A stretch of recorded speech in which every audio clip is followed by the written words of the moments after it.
हो रहा है। आप बात कर लेंगे जिस तरह की ये तकरीर मैं आपके लेके आया हूं कि किस किस्म के नारों से आप एक दूसरे को मुखातिब करते थे कि आप लोगों के बिजली कितनी महंगी खरीद ली है 25 साल के मुआहदे करके, गैस कितनी महंगी खरीद ली है 25 साल के मुआहदे करके। इसके ऊपर आज आप तकरीर करेंगे, लेकिन आके बढ़ के मार के स्पीकर साहब आज मैं एक बात, हमारे पार्लियामेंटेरियन जब वो बात कर रहा था जानशीनी जरदारी, हम सब सुन रहे थे। एक चीज मैं बताना चाहूं स्पीकर साहब, इसको धमकी नहीं, इसको आप इस ऐवान की वकार की बहाली के लिए आप एक तजवीज समझे कि आइंदा अगर बरजंदई जरदारी पार्लियामेंट में बात करेगा स्पीकर साहब, तो पहले हर्फ लेके बात करेगा कि मैं पूरी किसी की गुफ्तगू सुनूंगा और मैं गैर पार्लिमानी अल्फाज का इंतखाब नहीं करूंगा, वरना उसकी मजाल नहीं होगी कि वह यहां पे आप बात करें। स्पीकर साहब दूसरी बात, सबर सबर सबर सबर स्पीकर साहब अभी मैं अपने पिच पे खेल रहा हूं, स्पीकर साहब दूसरी बात आप छोटे छोटे का लफ्ज इस्तेमाल करके बात कर रहे थे। स्पीकर साहब अल्लाह का लाख लाख शुक्र है कि हमारे यहाँ पे बैठे हुए हर शख्स ने मेहनत करके यहाँ तक पहुंचे हुए हैं। आपकी तरह पेट में कोई हराम की कमाई लेके बड़े नहीं हुए हम। स्पीकर साहब इनकी तरह कोई पर्ची लेके, इनकी तरह सुने अभी सियासी तकरीर करने लगा हूं। सुने मैं बेफिक्र रहे, मैं बंद नहीं कर रहा। स्पीकर साहब जी हाँ, गौर से सुने। स्पीकर साहब मैं भी स्पीकर साहब तअम्मुल और बर्दाश्त से सुने, तअम्मुल और बर्दाश्त से सबको मौका दें। जी स्पीकर साहब मैं अभी सियासी गुफ्तगू कर रहा हूँ, सुनिए। मैं अपने पिच पे आ गया हूँ, अपने पिच पे कह लूंगा। इनके बाद मौका दे रहा हूँ जी। स्पीकर साहब बात ये है, मैंने ठीक ठाक बात की। स्पीकर साहब मैंने जो हवाले इकानमी की दिए हैं, अल्लाह की कसम स्पीकर साहब मैं फ्लोर ऑफ द हाउस बात कर रहा हूँ हल्फ लेके, ये तमाम चीजें हम आए हैं, लेकिन इन्होंने बात करनी नहीं है। एक आएगा वहां पे कि मेरे बाप की चोरी को बचाने अब्बू बचाओ तहरीक लेके आ जाते हैं, ये हमारे सामने बात करते हैं। क्यों लूटा था मेरे मुल्क को, क्यों लूटा था मेरे पाकिस्तान को? स्पीकर साहब ये बात करेंगे, अल्लाह मुआफ करे। स्पीकर साहब सुनिए, मैं अभी आपके लहजे में बात कर रहा हूं, आपके लहजे में मैं अभी बात कर रहा हूं। अभी तक मैं दलाइल से बात कर रहा था। मैं करूंगा स्पीकर साहब, मैं इसलिए करूंगा कि हम यहाँ पे हमें इतनी अल्हम्दुलिल्लाह हम लोगों की आंखों में आंखें डाल के भी बात कर सकते हैं। पहले जिस दिन के लिए जिस अंदाज से ये सेशन बुलाया गया था स्पीकर साहब, मैंने उस चीज के ऊपर बात की। सियासी तकरीर जारी रहेगी। हाँ मैंने पहले भी अर्ज कर चुका हूं कि मोहब्बत कौन करता है, सियासत कौन करता है, मुझे मालूम है मेरी हिफाजत कौन करता है। हमने लाज रखी है बुजुर्गों की यहाँ, वरना सभी टुकड़ों पे पलते हैं। बगावत कौन करता है? स्पीकर साहब अल्हम्दुलिल्लाह यहाँ पे बैठा हर शख्स जिनको एक हादसाती और पर्ची वाला चेयरमैन, यहाँ पे छोटे वजीर जो मेहनत से आए हैं, वो मुखातिब कर रहा था। स्पीकर साहब ये सारे खुददार हैं, ये सारे अपनी मेहनत से आए हैं। आपकी तरह गुलामी तो नहीं कि पहले बाप के गुलाम थे, आज बेटे के गुलाम हो। स्पीकर साहब दोनों तरफ बैठे हैं, ये हमारा मुकाबला नहीं। मैं अपनी कौम को कहता हूं कि अगर हम मैं छोटी सी दूसरी मिसाल दे रहा हूं स्पीकर साहब, ये एक और मिसाल लीजिए, तो आपके पास डेटा रखता हूं। ये इन्होंने मेट्रो बनाया, मेट्रो के ऊपर हर 268 बिलियन का मेट्रो बनाया, टोटल 35 अरब की माहवार आपने सब्सिडी देनी है। अब जरा सुनिए स्पीकर साहब, आपके लिए भी कह रहा हूं, सुनिए। 35 अरब हर महीने आपने हर साल सब्सिडी देनी है। स्पीकर साहब तख्ती लगेगी शहबाज शरीफ की, क्रेडिट जाएगा शहबाज शरीफ को, गालियां पड़ेगी हमें। मजाक है क्या? स्पीकर साहब ये चीजें कौम को इसलिए बतानी जरूरी है, और इनका असल चेहरा जंग हमारी नहीं है। अगर हम ये बातें सुनते हैं, इनकी गालियां यहाँ पे बैठ के सुनते हैं स्पीकर साहब, यहाँ पे पर्ची वाला भी आ जाता है, जरदारी का बेटा आके हमें बातें सुना रहा है। खुदा का अल्लाह की शान। जरदारी का बेटा आके हमें बातें सुना रहा है। स्पीकर साहब, हम यहाँ पे कुछ ख्वाब लेके आए हैं।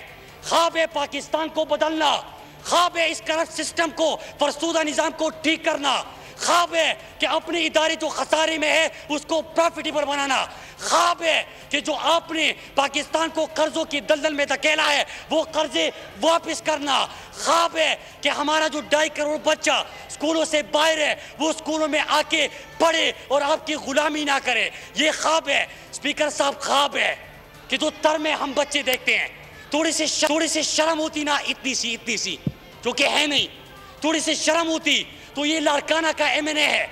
लाड़काना में कुत्तों के काटने के वाकयात बढ़ रहे हैं, ये हमारे ऊपर यहाँ पे आके तकरीर जड़ता है। सिंध और लाड़काना इस वक्त कुत्तों की इज्जत में है, कुत्तों की इज्जत में है।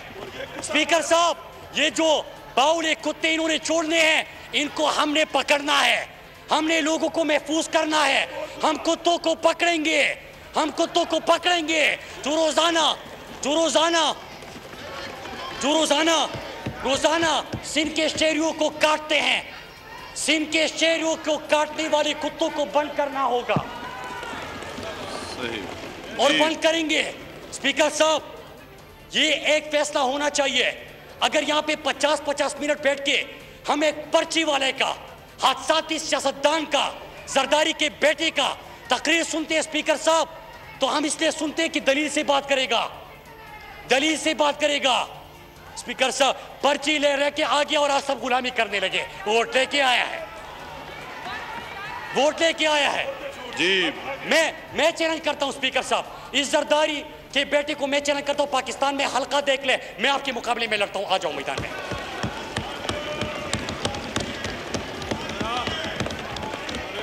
स्पीकर साहब, बातें इसलिए कभी कभार तल हो जाती है, लेकिन यहाँ पे आज मईशत की बात थी। रोजाना आप पार्लियामेंट में कह रहे थे कि पाकिस्तान के इकानमी के ऊपर बात कर रहे हैं। हमाद अजहर साहब यहाँ पे बैठे हैं, अपने सेनेट के अंदर बिल थे, कैबिनेट छोड़ के बड़ी संजीदगी से किताबें लेके आए थे कि आज मैं इकानमी के ऊपर बात करूंगा। ये लायक ही नहीं है इस चीज के, किन चीजों के ऊपर बात करें। स्पीकर साहब, ये हमेशा ये चीज देखते हैं, मुल्क को लूटा है। मैं फिर रिपीट करूंगा, यहाँ पे हमारे एक सीनियर जर्नलिस्ट बैठे हैं, कल सुबह फिर कॉलम लिखेंगे कि मैंने फिर उनके करप्शन के खाते खोल दिए। खाते खोलूंगा स्पीकर साहब, कि अगर माहौल जिसने खराब करना शुरू किया था, मैं उस पिच पे खेल रहा हूं। जी मुराद सईद साहब, मुख्तसर करें अपनी बात। स्पीकर साहब, ये अपने उस पर्ची वाले हादसाती चेयरमैन को बुला ले, 5 मिनट के लिए बिठा ले, मैं आराम से बात कर लूंगा, मैं सुन लूंगा। स्पीकर साहब, ये कमिटमेंट हुई थी। स्पीकर साहब कुर्सी पे बैठी थी, डिप्टी स्पीकर आपसे पहले, इन्होंने हमारे सब तमाम अरकान को खामोश होने का कहा। वहां से गालियां बकी गई, वहां से गंदे अल्फाज इस्तेमाल किए गए, हम सब खामोशी से सुनते रहे। स्पीकर साहब, हम सुनते रहे, हम इसलिए सुनते रहे कि वो भी सुनेगा, लेकिन हमें पता नहीं था कि भागेगा। स्पीकर साहब, एक और बात हुई थी, मैं फिर तकरीर के ऊपर आ जाता हूं। एक और बात हुई थी पनाहगाह के ऊपर। कहते हैं, देखिए एक चीज सुने, स्पीकर साहब, मैं मजदूर का बेटा हूं, अल्लाह का लाख शुक्र है, न मेरी कोई जमीन है न कोई मेरी जायदाद है। अगर मुझे अपनी जितनी, स्पीकर साहब, जितना मुझे सुना सकते हैं, जितनी गालियां दे सकते हैं, जितनी धमकी दे सकते हैं, वो कहते हैं गर्चे हम कुछ भी नहीं है लेकिन सर हथेली पे सजा सकते हैं, कोई भेजी तो किसी साहिल पर कश्तियां हम भी जला सकते हैं। स्पीकर साहब, हम तो कश्तियां जला के आए हैं, मुझे क्या धमकाना, हमें क्या गालियां देना, हम तो आए हैं। स्पीकर साहब, यही औकात है आपकी। मुराद सईद साहब, मुख्तसर करें बात को। स्पीकर साहब जी, मुख्तसर करें बात को। स्पीकर साहब, अपनी इख्तिताम की तरफ लेकर जाएं मुराद सईद साहब, और लोगों को भी मैंने मौका दिया। स्पीकर साहब, इन्होंने एक बात की, अभी अब इन्होंने आपस में बातचीत ना करें, आपस में बातचीत ना करें, मुझे मुखातिब करें जी, चेयर को मुखातिब करें जी। स्पीकर साहब, अभी इन्होंने एक बात की और मैं इसको माइक में दोहराना चाहता हूं। आप सुनिए स्पीकर साहब, मैं माइक में दोहराना चाहता हूं। आपने सवाल पूछा और आपने हवाला दिया। मेरा अपने कायद के साथ वही रिश्ता है जो बिलावल के साथ जरदारी का और कादिर पटेल का है। मेरा अपने लीडर के साथ वही रिश्ता है जो कि राना सनाउल्लाह का मरियम नवाज के साथ है। स्पीकर साहब, अल्लाह का लाख शुक्र है, मैंने कहा मजदूर का बेटा हूं, ख्वाब लेके आए हैं, फिर रिपीट करूं। आप लोगों को मैं गुलामी से निजात दिलाना चाहता हूं। आप खुश है कि गुलामी करें उनकी? इसका तो हमारे पास कोई इलाज नहीं है। लोग कहते हैं कि कहां पे है तब्दीली। ओ भाई, कैसी तब्दीली कि हम इनको कहते हैं कि गुलामी से इन जंजीरें तोड़ दो, हम आपको गुलामी से निजात दिलाते हैं। ये कहते हैं कि हमने गुलामी करनी है। स्पीकर साहब, ये गुलामी की जंजीरें तोड़नी होगी। कब तक ये सिलसिला चलता रहेगा? इनको दिखाई नहीं देगा। 24,000 अरब के कर्जे की बात करो, सुनाई नहीं देगा। आप इनकी लूट मार की बात करो, सुनाई नहीं देगा। आप इनके फेक अकाउंट्स और जाली अकाउंट्स की बात करो, सुनाई नहीं देगा। स्पीकर साहब, इसलिए सुनाई नहीं देगा कि गुलामी करने आए हैं, इनसे बात बर्दाश्त नहीं होती। स्पीकर साहब, हमारा कोई भी पार्लियामेंटेरियन अगर कोई ये समझता है स्पीकर साहब आपके पास बार बार आ रहे, आप फ्लोर दे दे, बेशक आप दे दे, लेकिन हम किसी को इस तरह बोलने नहीं देंगे। उस भागे हुए को बुला लो, वो आके सामने बैठे, हम बात करें, फिर उसके बाद बात होगी। सही। स्पीकर साहब, हम किसी के गुलाम नहीं हैं, आप मुराद सईद साहब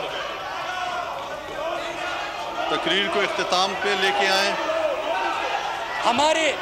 स्पीकर साहब, हमारे पश्तो में इसको कहते हैं, जिस तरह बिलावल भागा, इसको पश्तो में कहते हैं खपूसी ले दीना कम तख्ता। मुराद सईद साहब। स्पीकर साहब, आप बेशक दे दे फ्लोर। इनमें से स्पीकर साहब, जब तक उस हादसाती पर्चे वाले फेक अकाउंट्स वाले का जाननशीन जिनको लंदन में फोन जाते थे कि आपकी हराम की कमाई कहां पे है, वो आके तकरीर नहीं सुनेगा। हम किसी इस वक्त आप ये मनाजिर देख रहे हैं, कौमी असेंबली के मनाजिर हैं, जहां पर मुराद सईद इस वक्त काफी पुरजोश अंदाज में इज़हार ख्याल कर रहे हैं और बिलावल भुट्टो पर काफी तनकीद कर रहे हैं। और कौमी असम्बली में अराकीन के दरमियान नोक झोंक रही। अपोजिशन ने वज़रा की अदम मौजूदगी पर एहतजाज किया। ख्वाजा आसिफ अली मोहम्मद खान मुराद सईद में तकरार रही। वज़ीर ममलिकत पार्लिमानी उमूर अली मोहम्मद ने मुल्क की मुआशी हालत और महंगाई पर बहस के लिए तहरीक पेश की। क्या ये अच्छा होता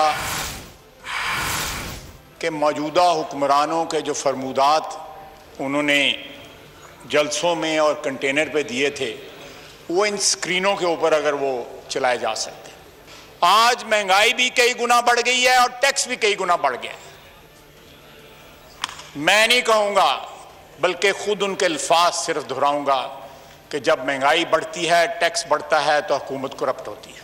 यहाँ पे पाकिस्तानी अवाम जो इस वक्त सबसे ज़्यादा जो किसी मसले को कन्फ्रंट कर रहे हैं या जो मुसीबत झेल रहे हैं, कैद की सूरत हाल है मुल्क में, और हुकूमत की सीरियसनेस का जो हाल देखें कि इस वक्त सुनसान पड़े हुए हैं हुकूमती बेंच जो हैं। मैं शुक्रगुजार हूँ अपने। सब्सक्राइब करें और बेल दबाएं ताकि कोई खबर रह न जाए।